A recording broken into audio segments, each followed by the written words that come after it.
The lake was so still it looked photoshopped. Samantha Reed stood barefoot on the dock, cradling her first coffee of the day like it was a newborn, watching steam curl into the morning air. After 5 years of 60-hour weeks, double-booked calendars, and the kind of fake smile politicking that makes Botox look subtle, she was finally alone. No Slack notifications, no quarterly OPRs, no Greg from compliance asking if she could hop on a quick call. Just her, the water, and a bag of kettle chips she'd eaten for dinner last night with zero shame. Then her phone buzzed. She didn't check it right away. She'd made a vow. 1 week, no corporate leashes. But something about the second buzz felt formal. She opened her inbox, and there it was. A calendar invite titled Urgent Staffing Update, Zoom link below. No context, no sender name, just people ops notifications, like a robotic pigeon crapped on her serenity. Her stomach dropped like it had a meeting with the lake bed. Samantha wasn't born yesterday. She'd sat in on enough terminations to recognize the scent of digital bloodshed and honey. When HR schedules a same-day Zoom while you're technically still on PTO, it's not to congratulate you on your outstanding Slack etiquette. No, this was a guillotine in a Google invite. She muttered, "Son of a bitch," and for the first time in 3 days, flipped her phone off airplane mode. For texts came through instantly. 2 from coworkers nervously wondering if she'd heard anything yet, and 1 from her direct report Martin that just said, "Hey, heads up, something's up, don't trust the smiles today." Smiles? There wouldn't be any. Not in that room, not on that screen. Samantha looked back at the lake, half hoping a moose would trample the router and save her from whatever polite execution was waiting on the other side of that link. No dice. The universe wanted her present for this firing. She put on a hoodie, tied her curls into a warrior bun, and walked back inside the cabin like she was going into battle, which spiritually she was. The Wi-Fi in the cabin was so bad the Zoom call initially loaded as a blurry Renaissance painting. Her screen froze on someone mid-blink like an HR Monet. When the image finally stabilized, she was greeted by 3 familiar faces. Tammy from HR, plastic smile blinking too much. Her manager Curtis, whose face always looked like it was waiting for permission to exist. And someone from legal whose LinkedIn she vaguely remembered creeping once during a boring town hall. "Hi, Samantha. Thanks for joining. Hope you're enjoying some well-deserved time off." Tammy chirped like a squirrel on Xanax. Samantha leaned forward. "Sure. What's this about?" Curtis inhaled like he was about to recite a Shakespearean death monologue, but instead delivered the most flavorless eulogy for a career ever spoken. Due to a strategic shift in organizational priorities and cost optimization measures, your position has been impacted, effective immediately. That was it. No thank you, no let's discuss a transition plan, just corporate throat-slitting by way of buzzword salad. Samantha didn't blink, didn't flinch. She'd trained herself not to cry in front of men who confused confidence with insubordination. She gave them her best dead-eyed nod, then subtly reached for her phone under the table. 1 text to 1 person, Lana. Message, they just fired me. As the HR mouthpieces kept flapping, Samantha stared out the window at the lake. It looked different now, less peaceful, more like a stage for something ancient and vengeful to rise from the depths. Like her. Her phone buzzed once. Lana had replied, "I'll handle it." That's when Samantha noticed something weird.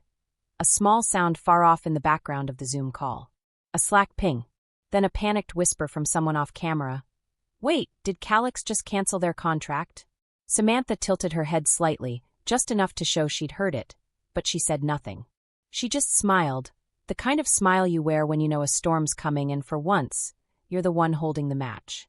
The screen stuttered like an old VHS tape mid-murder scene. Samantha could barely make out faces through the pixelated glitch parade, but she could hear them. God, she could hear every strained syllable like it was tattooed into her eardrums. "Samantha, we want to start by saying we appreciate your years of service, buffering, but given the shifting needs of the organization and ongoing budgetary constraints, buffering, your position has been identified as one impacted by strategic realignment."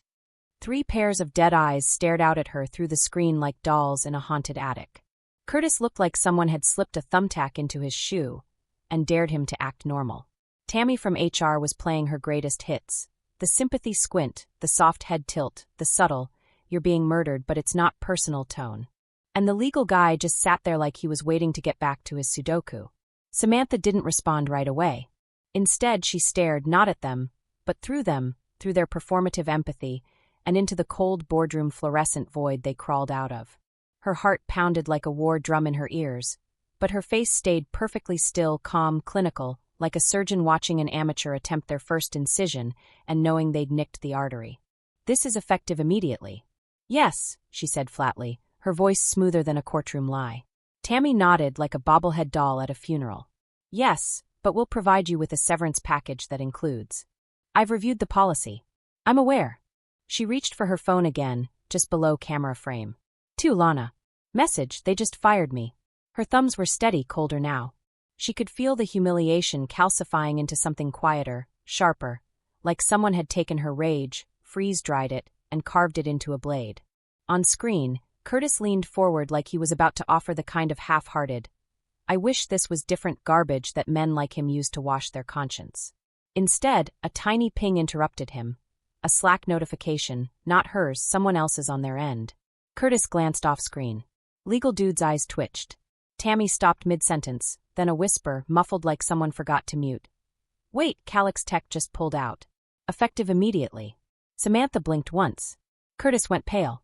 Legal Guy turned to the side like he was trying to read something on another monitor. Tammy's face twitched at the corner like her bot had finally short-circuited. "Is everything okay?" Samantha asked innocently, tilting her head ever so slightly like a cat watching a mouse realize it stepped into a trap. "Yeah," Curtis stammered, then quickly forced a smile that looked like it had been welded on. "Just processing a few things internally, but this doesn't change anything. Your termination is still effective today. You'll receive documents via DocuSign shortly."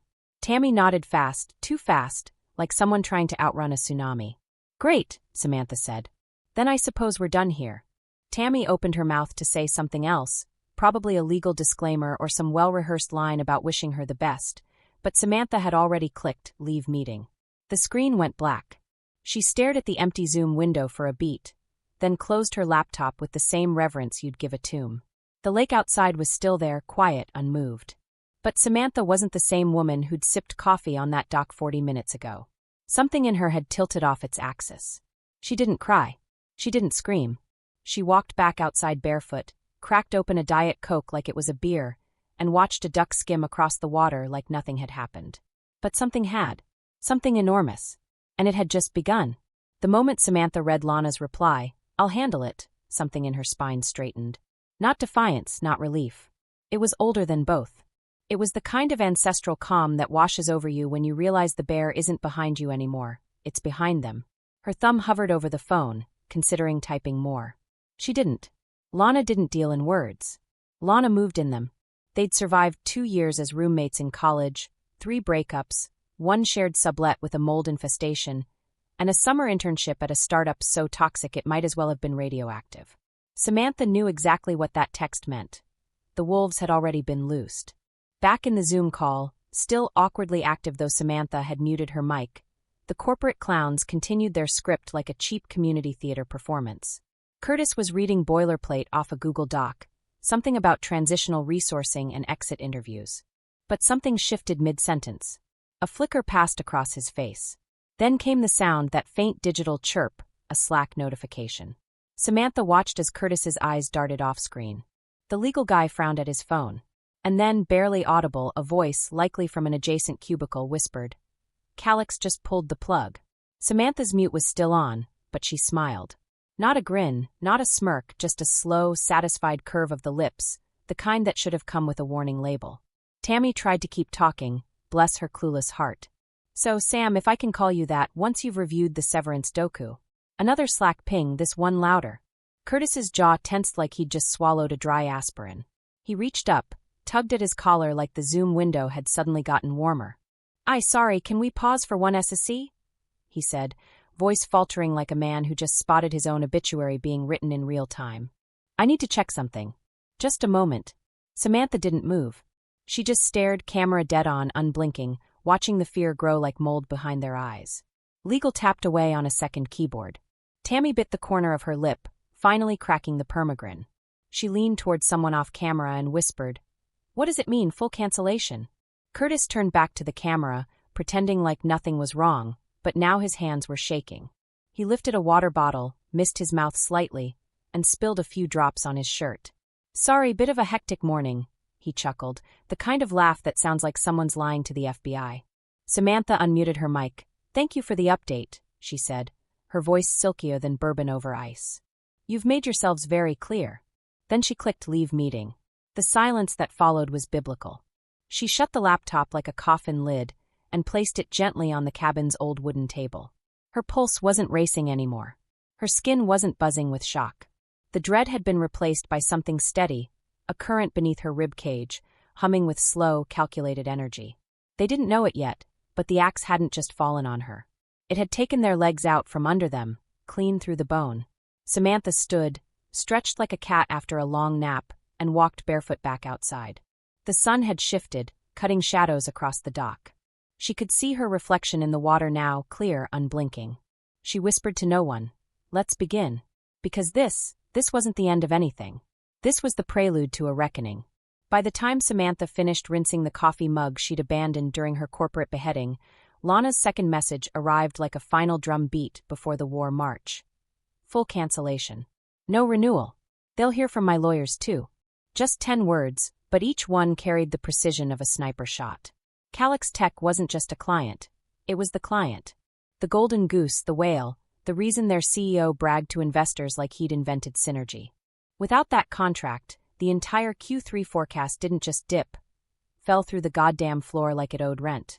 Samantha stared at the message, not with glee, not even satisfaction, just confirmation.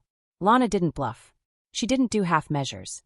They'd shared everything once, from ramen budgets to heartbreak to a co-authored thesis on institutional accountability. When Lana said they'd hear from her lawyers, Samantha knew there was already a Zoom room full of them preparing their bullet points. She booted her laptop again. Not for vengeance. Not yet. First, something older, something essential. She opened her resume. Not to apply anywhere, not to update job sites or ping recruiters. She just needed to see it, to remember who the hell they just tried to erase with a single Zoom call. Director of Strategic Project Delivery. 7 years. $38 million client portfolio. 0 late deliverables. Built procurement standardization framework for cross-team compliance. Instrumental in 3 consecutive years of ISO certification. Every bullet point read like an indictment against the idiots who thought gutting her would go unnoticed. She wasn't some middle manager with a PowerPoint addiction. She was the spine of the whole damn operation, and they'd snapped her out of it like a Lego limb. Across the country, in a downtown high-rise that reeked of panic, sweat, and failed espresso, the company was spiraling.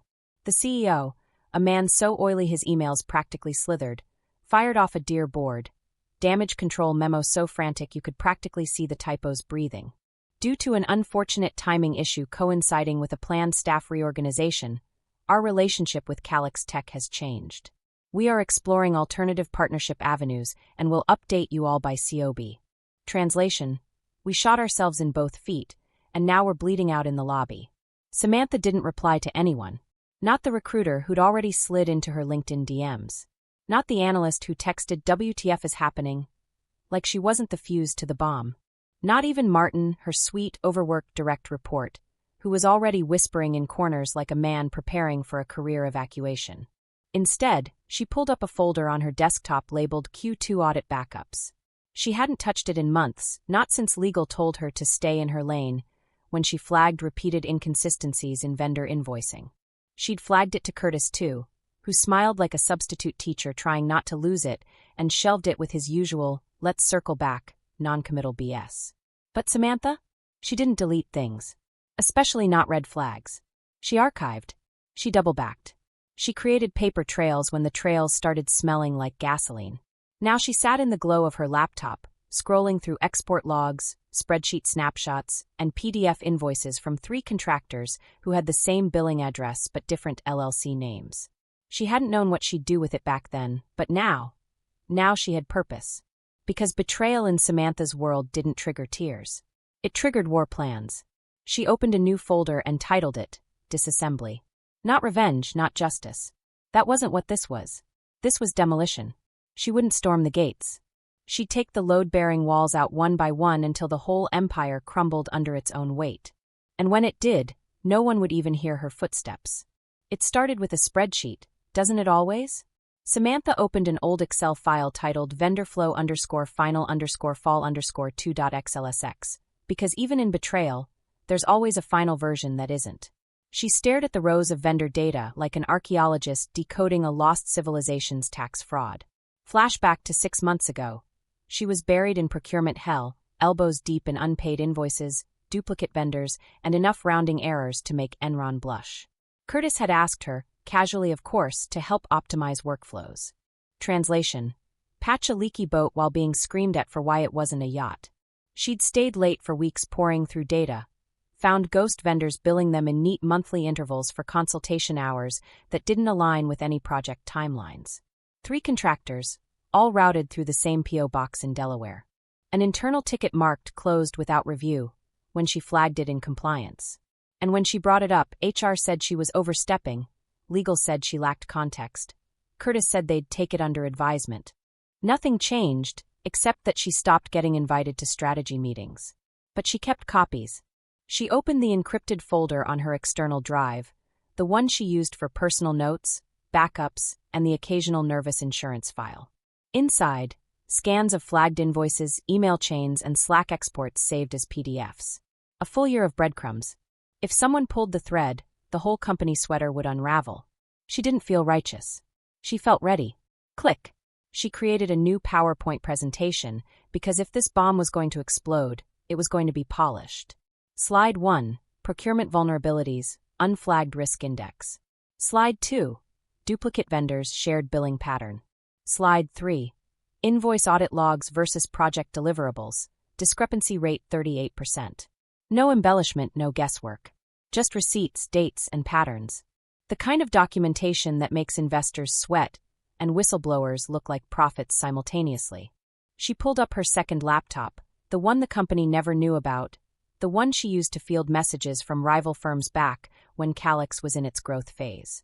Back then, she'd shut those firms down with polite corporate daggers. We appreciate the offer, but are fully committed to our current strategic partnerships. Not anymore. She sent 3 messages. Short, deliberate. All to companies whose ethics once made her uncomfortable, but whose appetite for blood now made them useful. We should talk. I've reconsidered our alignment. Each reply came back within the hour. Absolutely. You're a high-value operator. Say when. Tell us what you know. Samantha didn't respond right away. Let them stew. Let them wonder what she had, what she wanted, who she might bring with her. Because what she was building wasn't just a bomb. It was a bargaining chip, a detonator, and a golden ticket all rolled into one. She turned back to her first screen. Slide 4 now read. Conflict of interest. CFO's brother equals preferred vendor. She remembered the moment she uncovered that one, a gut punch buried in a buried document. She'd flagged it. Nothing happened, of course. But now she could see the threads. The same brother who donated to the COO's little startup incubator, the same incubator that mysteriously received company funds as a tech pilot, the same pilot that produced exactly 0 products. They thought she hadn't noticed. They were wrong. Samantha saved the presentation and backed it up twice. Once to the cloud, once to a flash drive shaped like a tiny sword, because symbolism matters when you're burning kingdoms. She poured herself a glass of wine, not to relax but to mark the moment. The world hadn't noticed yet. News hadn't broken. The lawsuits hadn't landed. The PR spin machine was still asleep. But the bomb was ticking, and she had just finished setting the fuse.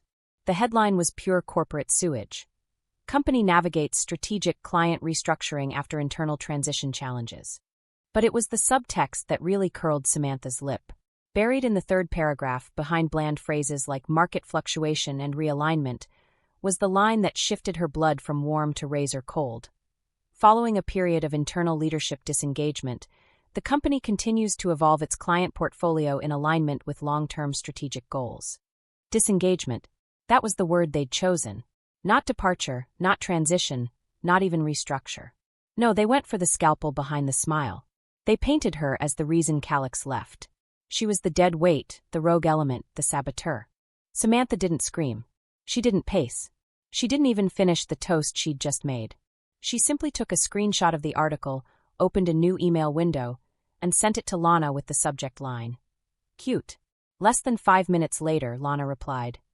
We'll make sure their next release goes viral for different reasons. Short. Surgical. Chilling in its promise. Samantha cracked her knuckles and opened a blank Google document. At the top, she typed 2 words in bold, Timeline, Calix contract breakdown. Then she started typing. Not from memory, no, she had receipts. All of them. She pulled up old Slack logs, re-downloaded calendar invites, scrubbed project files. She had documentation going back 18 months. Emails where Curtis begged her to smooth things over with Calix, slide decks she built from scratch to salvage delivery timelines, messages from Lana praising her conflict resolution, thanking her for keeping the account alive. She added timestamps, quoted exact lines, annotated project pivots. Not once did she editorialize. This wasn't a rant. It was a legal weapon wrapped in Google fonts. Every claim had a backup, every date had a trail, every lie they might spin had a counterpoint, locked, loaded, and ready to detonate. When she got to the part where Curtis ignored Calix's security audit recommendations, twice she paused. She inserted the anonymized chat log. Curtis, just get them to sign off, we'll fix it later. Samantha, they flagged this as a non-negotiable. We can't deploy without it. Curtis, they always bluff. He'd been wrong. And now that single thread, ignored and buried in a Slack channel from last September, was about to become headline fuel. She saved the document in 3 places: her desktop, the encrypted drive, and a secure share folder she'd already granted Lana's legal team access to. Then she opened Canva. Not to design anything fancy, just enough polish to look like a leak, not a pitch. Something clean, digestible, and extremely dangerous if it hit the right inboxes. She titled it, Mismanagement Timeline, the real story behind Calix's exit. She stared at the screen at her own name, not once mentioned, but pulsing underneath every line like a war drum. Because they made their second mistake the same way they made the first. They assumed silence meant weakness. They assumed she was gone, that she wouldn't respond, that she'd crawl off into the woods and heal in private while they scraped together excuses. But Samantha wasn't healing. She was sharpening. The indignation that once buzzed inside her had calcified. It had turned into something colder, more precise. They thought she was finished when they hit send on that press release. They didn't realize they just painted a target on their own face. She closed the laptop, picked up her phone, and texted Lana 2 words. Timestamp. The reply came instantly. Monday, 9 a.m. Let's ruin them. Samantha exhaled once, slow, quiet. The war had moved to the next phase, and this time, it wouldn't be private. The email hit the boardroom like a thrown brick through stained glass. Silent at first, then followed by the slow, sickening collapse of everything they thought was shatterproof. It arrived at 6:02 a.m. Monday, subject line. Internal risk assessment. Urgent and confidential. No sender name, no signature, no traceable data. Just a link. The board chair opened it, probably thinking it was some cybersecurity spam or another complaint from that guy in IT who still wore Bluetooth earpieces. Instead, he found a 47-page dossier. Page 1. A concise summary of procurement anomalies and internal mismanagement, written in clean corporate language, sharp enough to make an MBA weep. Page 2. Side-by-side invoice comparisons showing 3 vendors billing the same amounts for identical work, 2 of which had no completed deliverables on file. Falsified billing reports. Non-existent work logs. Page 3, the kicker. A detailed account of Calix's audit recommendations being suppressed. Annotated messages. Screenshots. Email chains. Every excuse Curtis ever muttered in meetings now printed, indexed, and bleeding under the highlighter of truth. By page 7, the chair had called an emergency meeting. By page 20, legal had called outside counsel. By page 33, 3 board members had texted their resignation letters before finishing their coffee. And by page 47? Well, that's where the hammer really dropped. An anonymous timeline of Curtis's leadership, carefully plotted against the company's decline in deliverable stability and client satisfaction. No direct mention of Samantha, but the phrasing, the tone, the organization. Anyone who'd worked with her for more than a week would recognize the fingerprints. It was like reading a symphony written in bullets. By 10 a.m., the stock price had dipped 7 points. By noon, Twitter had caught wind of the resignations. 2 reporters independently confirmed internal misconduct investigations were underway. One user posted a meme of the CEO photoshopped onto the Titanic, caption, "Should have kept the one steering." Inside the company, panic metastasized like mold. Slack channels lit up. Directors scheduled back-to-back strategy syncs.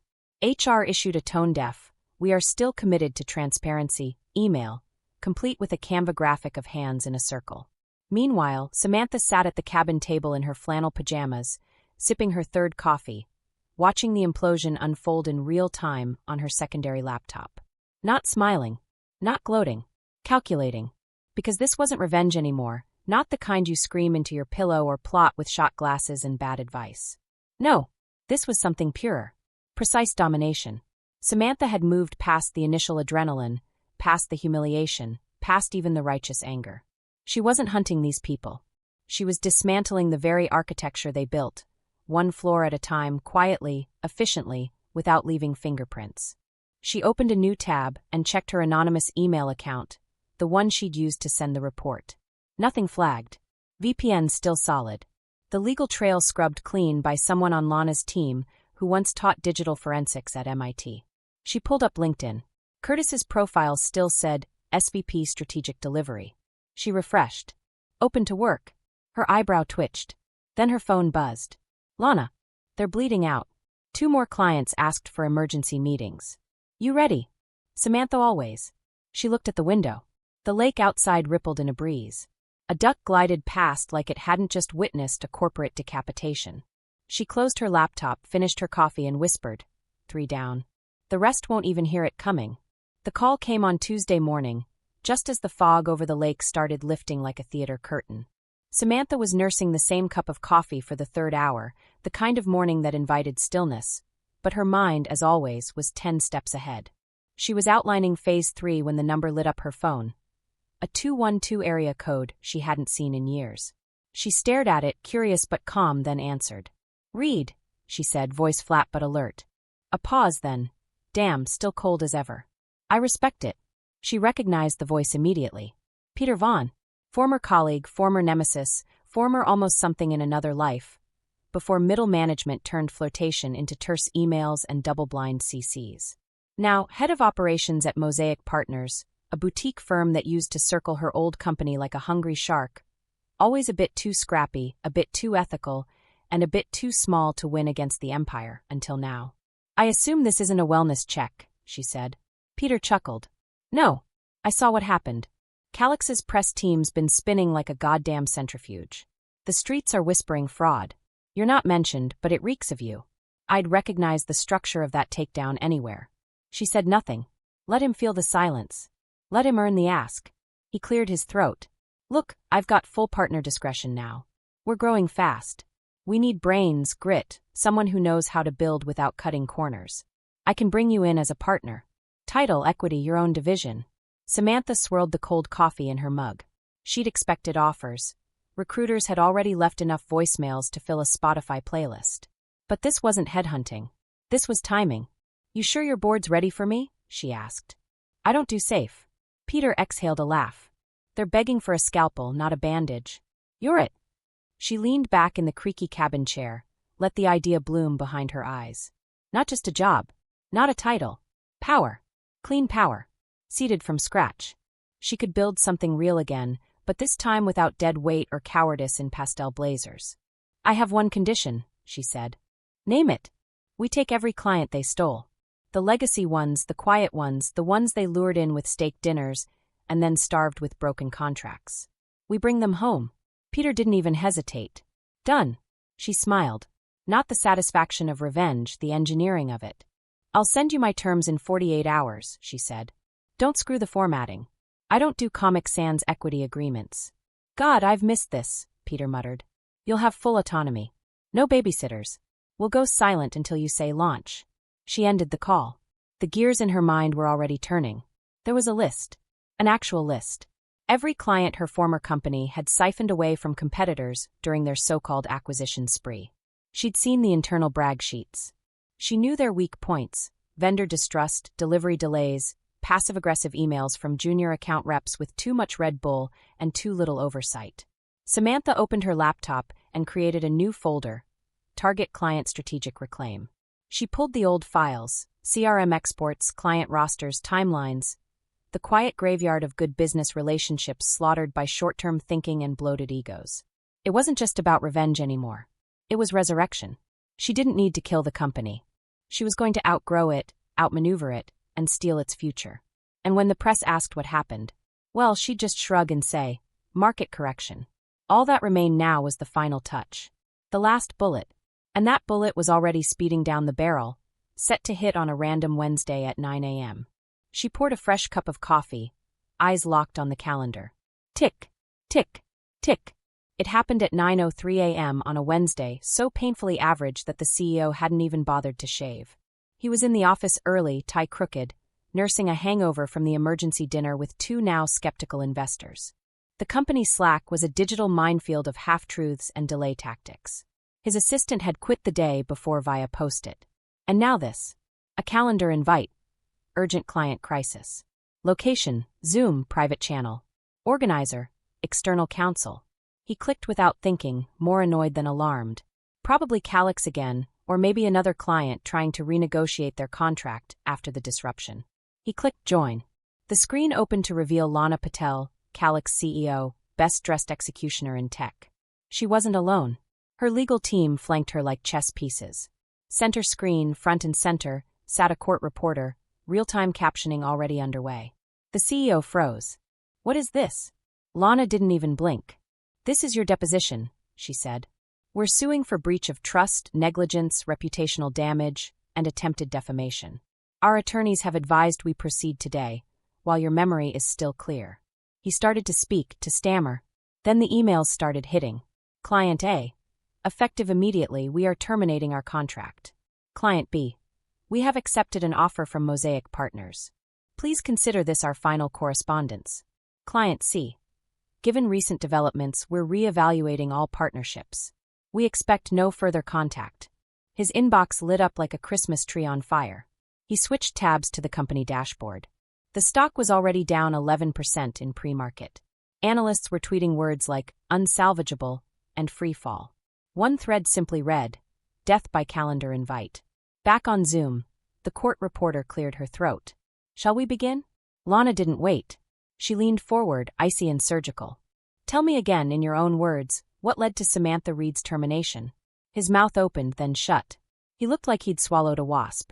Samantha's name hung in the air like a curse. But she wasn't on the call. She didn't need to be.